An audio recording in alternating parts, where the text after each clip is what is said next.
Hey homeowner, are you looking to add more storage space to your house? Well, let me introduce you to the durable Attic Dek panel. It's lightweight and easy to manage. One person can safely carry the panels into the attic, making it more convenient than plywood.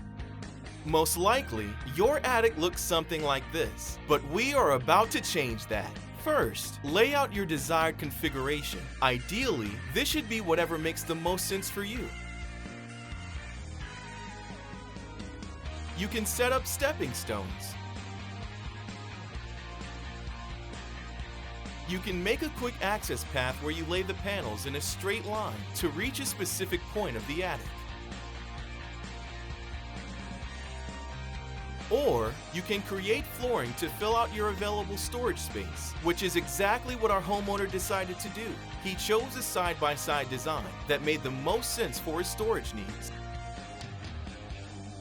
Once you've chosen your desired configuration, go ahead and grab your drill and the screws provided to secure the panels to the joists. Remember, these panels are designed for either 16 or 24-inch spacing, which is standard for most homes.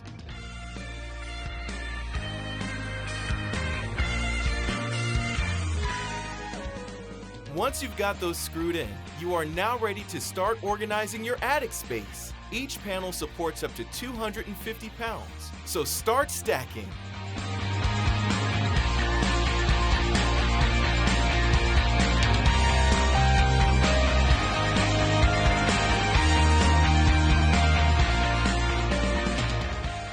If you haven't purchased your Attic Dek, you can buy yours today at atticdek.com and start reclaiming your space.